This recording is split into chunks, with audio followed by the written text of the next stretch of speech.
Day 44. Bridgewater to Halifax. I awoke early after having an uneventful sleep in my beast. Thankfully, this Walmart was quiet in the evening, unlike the Digby location that had teens doing burnouts and blasting music until the early morning. Without hesitation, I fired up my beast, went through my daily routine, and headed out. I was on my way to one of the most scenic, most famous places in all of Nova Scotia, the town of Lunenburg. This was a town that I have been to numerous times in my childhood, and nearly 4 decades later, I have returned in my adulthood. The weather today was much nicer than it had been the past couple of days, so I knew I would enjoy this beautiful town, recognized as a UNESCO World Heritage Site. Upon my arrival, I found a public washroom where I gathered my belongings and prepared to groom myself. It had been a long time since I actually bathed myself, and using kindertucher to cleanse myself daily was really no substitute for a proper shower. I also haven't shaved my face, trimmed my nails, or even washed my hair in so long, I was starting to look like a barbarian. I spent some time in the stall of this public washroom, cleansing myself multiple times with kindertucher.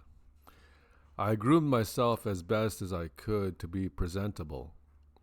I knew that kindertucher was not suitable to be flushed down the toilet, but given that I had no place to put the used kindertucher, I simply flushed it down the toilet.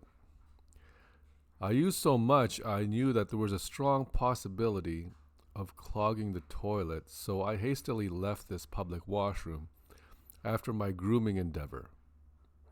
I walked along the pier of Lunenburg.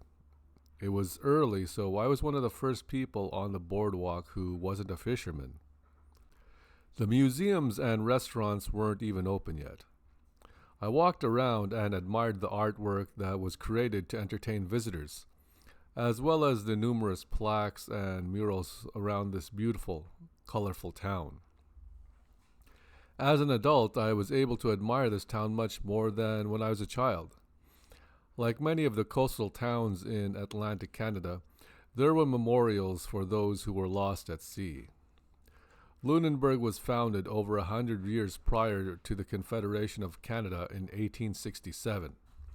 So many lives have been lost in the waters surrounding Lunenburg, it was important not to forget those who perished in the cold Atlantic Ocean. While I didn't feel some sadness I felt when visiting the Ottawa War Museum, I still had to have respect for those who lost their lives off the coast of my home province. Looking out across the waterfront, I was able to see Corkums Island in the distance, which I had never visited. The waters here were calm, and I knew that one day I would love to return and kayak around these waters, or enjoy a boat tour.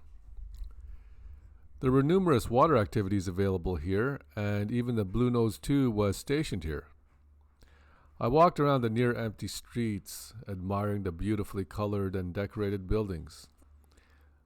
This was easily one of the most vibrant displays of heritage buildings I've seen in a while. Not since Charlottetown did I see such beautifully restored buildings. Only Lunenburg was far more colorful. Most of the buildings took advantage of the high tourist volume by converting their previous use in the fishing industry to moving into the tourism industry. Former warehouses became restaurants, former canneries became hotels.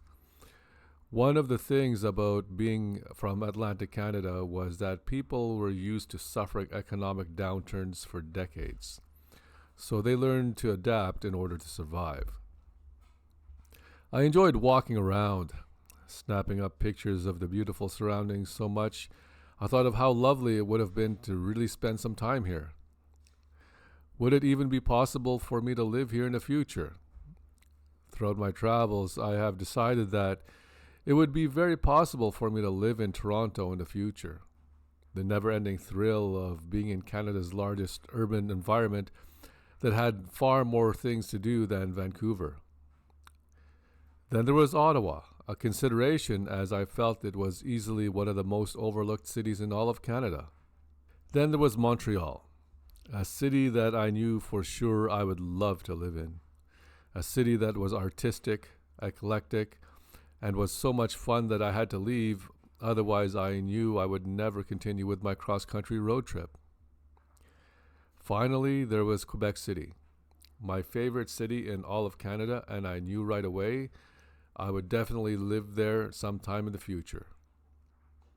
Now, here in Atlantic Canada, there were so many wonderful places I visited that I knew right away I would love to return when the world was back to normal. But what about places to live? Deep in my heart, I always wanted to return to Atlantic Canada and live my older adult life here. The streets were still relatively quiet, but I knew in a few hours it would get quite busy. Nothing was really open yet, so I wandered around the streets of this lovely town, admiring the colorful buildings with old Victorian-style architecture and old-world charm. Lunenburg seemed to be a prime example of how a small town whose main industry diminished over time could come back with tourism. I could have easily seen how Lunenburg could have been like many of the other small Atlantic Canadian towns who have turned to nothing with the decline of fishing. But Lunenburg turned to tourism to maintain afloat. While the pandemic has destroyed tourism for the entire year of 2021 so far, it was great to see that some tourist-dependent towns and cities were still surviving. Lunenburg's streets were endlessly colorful, brightly decorated, and well restored. Buildings like these would never be found anywhere back in Victoria or on the West Coast. I was getting hungry, and I knew that this would be one of the few times I would indulge myself with a seafood breakfast. I felt the mix of hunger and joy as I was walking around the beautiful town that I enjoyed so much in my childhood. Every day that I was in Nova Scotia just reminded me of decades past when life was much more simple.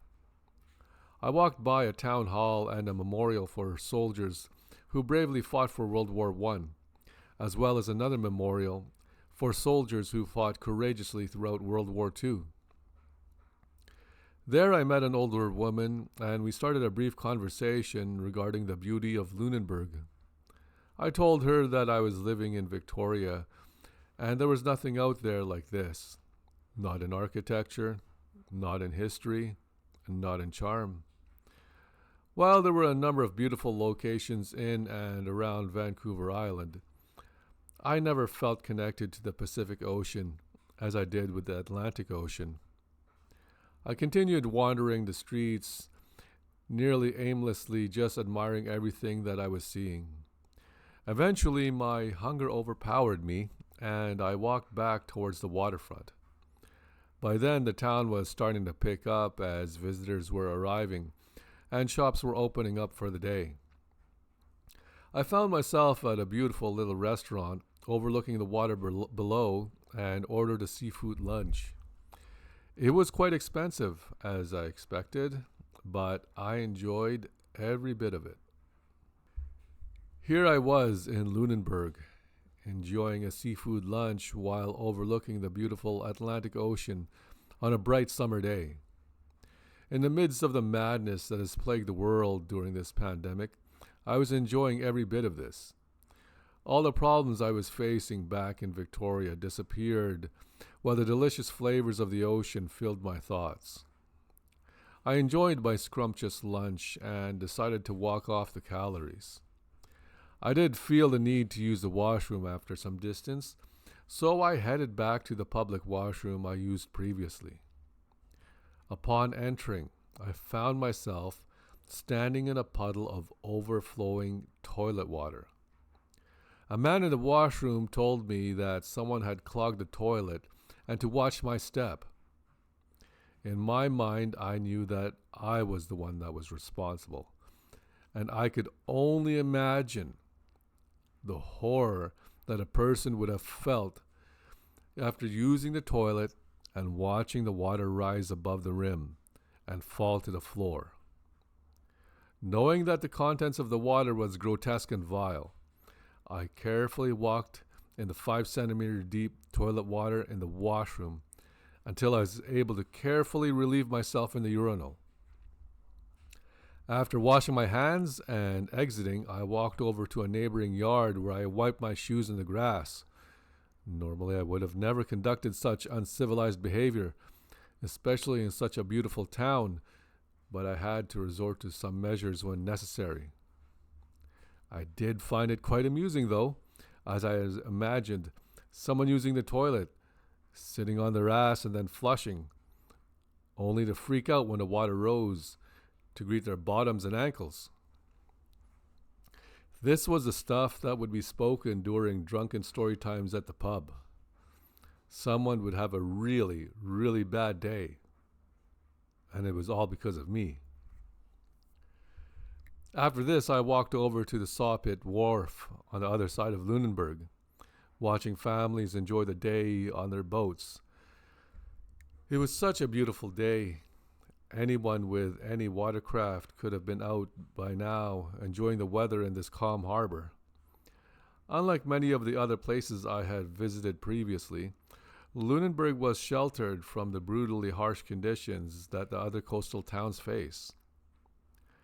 After burning off some calories I took from lunch, I headed back to my beast. I was truly enjoying my time here in Lunenburg, but I headed over to what was possibly the most famous place in all of Nova Scotia, Peggy's Cove. Just an hour-long scenic drive from Lunenburg led to Peggy's Cove. Upon arrival, it was quite busy, and it had changed so much since I was there almost 4 decades previously. It was clear that Peggy's Cove had undergone some significant upgrades, as there were now multiple parking lots to accommodate visitors. There was also a new walkway that led up to the museum, gift shop, and restaurant. I was barely able to find a place to park as it was surprisingly packed with visitors, but I was able to squeeze into a small spot. Not wanting to be part of the crowd, I took the back route, walking along the rocky shore of Peggy's Cove before heading towards the iconic lighthouse. Right off the parking lot, I just headed down to the grass-covered shoreline until I ended up boulder hopping. There were small tidal pools everywhere, many of which were teeming with small life forms. It was quite warm and sunny, and the breeze off the ocean gave me a sense of how magical this moment truly was. Ever since arriving in Nova Scotia days ago, I have been reconnecting with my childhood. From the time I left New Brunswick and headed into Nova Scotia, to this very moment that I found myself on the shores of Peggy's Cove, I felt home. I truly felt that this was my home.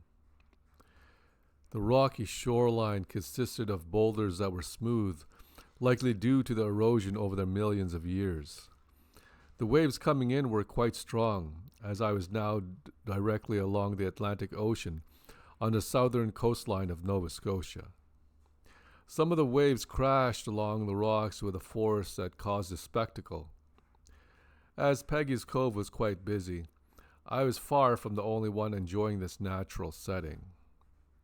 I was certain that, were it not for the pandemic, Peggy's Cove would have been packed and possibly require reservations. Since Atlantic Canada just recently opened up during my travels through Quebec, it seemed like everyone from the rest of Canada was coming out to enjoy the scenery or to relocate. As I continued to wander along the rocky shoreline, I could see the actual lighthouse in the distance, along with many people around the lighthouse itself. The lighthouse didn't stand out as anything spectacular, like many of the lighthouses I'd seen previously, but the setting here made for a perfect place to draw visitors. I was enjoying hopping from boulder to boulder, although a few times I noticed the boulders themselves were quite slippery when wet. I felt like a child again, enjoying the act of playfully navigating challenging terrain that could also lead to significant consequences. Unlike many of the lighthouses I've visited previously, Peggy's Cove was not situated precariously on a high cliff overlooking the ocean. The rocky shoreline gradually dipped into the ocean. While in theory this would have been an environment open for kayaking or swimming, the tidal forces around Peggy's Cove made it such that any non-powered movement throughout the water would be unfeasible. Even long before the shore, there were massive boulders to be found inland of Peggy's Cove, a testament of the last ice age that deposited these behemoths here long ago. Along the shoreline, I came across others who were also enjoying themselves in this world-famous landmark of Nova Scotia. Some were boulder hopping, just like myself. Some were just sitting there on the shore, basking in the breeze, and others were documenting their adventures to share on social media. Along my path towards the lighthouse, I did come across several inukshuks that were placed with near-perfect balance. I knew that given the immediate environment they would not last, but it was great to see how people paid homage to the First Nations people of Nova Scotia. I drew closer to the lighthouse now, and with that came the crowds of people traversing over the granite shoreline. This beautiful setting took millions of years of natural forces to create, and here I was enjoying it for just a brief moment in my life. The beautiful granite surroundings of Peggy's Cove, along with the ocean breeze and the sunny skies, made this experience something to remember for the remainder of my life. I found myself taking pictures constantly, wanting to freeze this moment so I could look back at this adventure in the future. Every moment of being back in my home province made me want to move back to the lovely East Coast. I reached the lighthouse itself and helped others take pictures of themselves along the rocky shoreline. Everyone from young children to the elderly were enjoying this famous landmark. Coming up close to the lighthouse, it actually seemed quite ordinary. Just a concrete-built lighthouse that was automated. If anything made Peggy's Cove a place to visit, it was the surroundings. Everything just came together beautifully. Not to take away from the other wonderful places I have visited in Nova Scotia, but Peggy's Cove held a special place in my heart.